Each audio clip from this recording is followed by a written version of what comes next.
The Puerto Rico thing piece is important to touch on as well. The Paul brothers moved to Puerto Rico back in about 2020, 2021. And Jake Paul's nicknames when he comes in, he's the problem child. So it's the problem child, Jake Paul versus Iron Mike Tyson. But Jake Paul's fighting name is also El Gallo. El Gallo is a rooster, right? In Spanish is rooster. And it's usually referred for like boxers in reference to like fighting cocks, right? Like fighting roosters. He took on that moniker to Puerto Ricanize himself because him and his brother have been living in Puerto Rico since about 2020, 2021. Because the federal government passed a law in Act 22, which turned into Act 60, that gives tax incentives to millionaires from the United States to go move to Puerto Rico and recolonize Puerto Rico. And so since 2020, you have had these rich white millionaires who've all flooded Puerto Rico, and white folks from the US and not, excuse me, non-white folks, but white folks from the US who are flooding Puerto Rico under this law that is granted to US citizens to relocate to Puerto Rico, where you don't pay income tax, you pay zero capital gains taxes, you don't pay federal taxes, and all you have to do is contribute $10,000 back to the local community through nonprofits.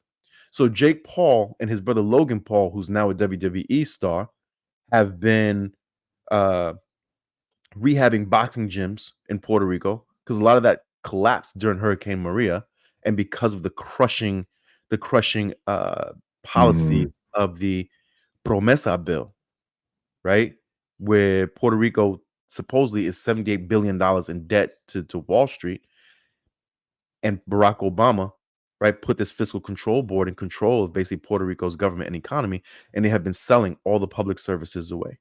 435 schools have been closed. The electric company grid has been sold, right? Everything is being sold away to supposedly pay back these debts to Wall Street, which were predatory debts anyway, right? Much in the same way the IMF does throughout the Caribbean and around the world. So you have these white folks who have flooded Puerto Rico now, who want to change the official language to English, who want to start making all kinds of changes on the island because they don't pay income taxes. Puerto Rico is 4 islands. It's not just one, it's 4 islands. 2 of those islands, Culebra and Vieques, used to be bombed by the Navy. When the people rose up and kicked the military out and stopped the bombing of Puerto Rico, you had all these millionaires come in and turn them into Airbnbs.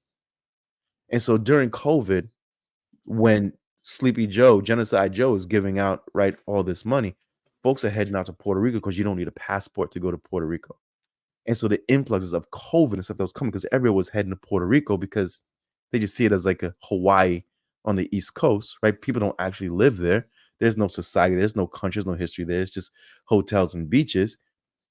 Flies out. So what Jake Paul and his brother do, they relocate, they rehab these gyms, they build their own nonprofit organization, right? They use their philanthropy, and I've talked about this before on Groundings, right? With Musa and Ricky and Millennials Killing Capitalism, and the impact that nonprofits and philanthropy has had even on the Puerto Rican independence movement. As we talk about France and their situation they got in the island, I forgot the name, New Cal.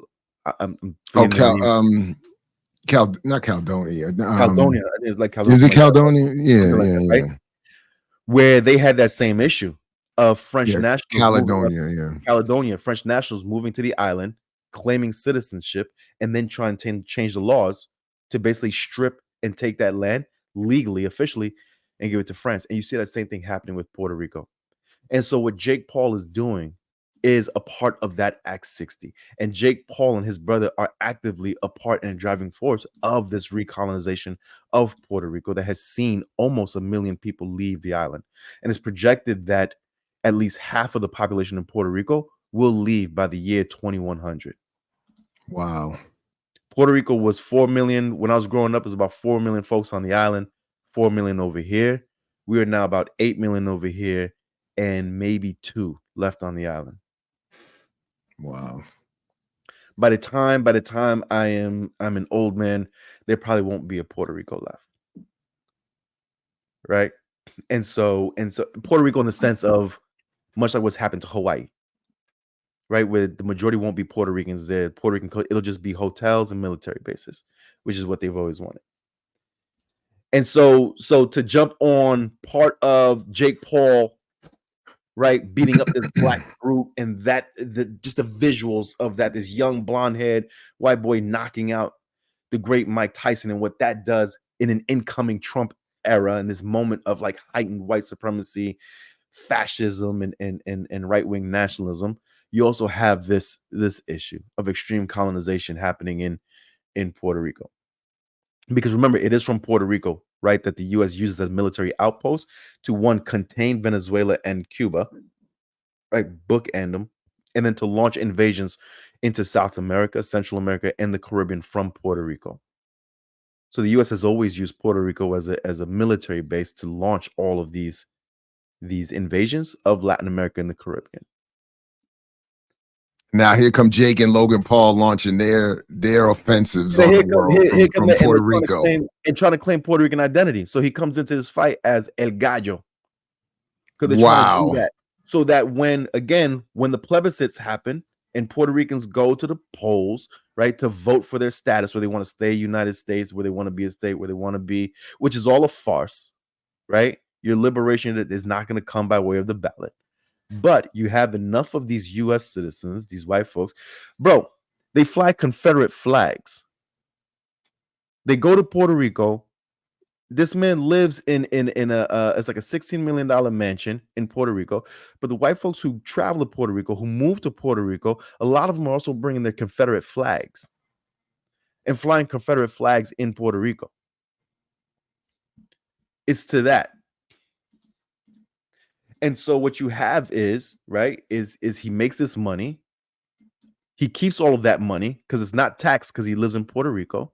He's able to fund his little like nonprofit things because the island is so desperate financially, regardless of the outward perception that it looks like. Is just as poor as any other Caribbean island, just as violent as any other Caribbean island, right? But it has this sort of like facade that is put on it because of its relationship to the United States. And this is what this man is doing. It's not only him, but it's also the crypto bros. And so you have people like Brock Pierce, another Disney kid who is fleeing his own pedophile charges here in the United States, takes off to Puerto Rico because they want to turn Puerto Rico into some sort of crypto paradise. And they want to turn Puerto Rico into some sort of crypto island, crypto country. So Jake is a part of that, right? Logan's a part of that. Brock's a part of that. This fight helps fund those initiatives, all of that stuff that they're launching, they're using through Puerto Rico. And then on the flip end, he could say, well, I gave this Puerto Rican fighter, Amanda Serrano, more money than she's ever gotten in her life. I'm here for you. I am one of you. I am El Gallo. I mix what I like, what I like, what I like, what I like, what I like.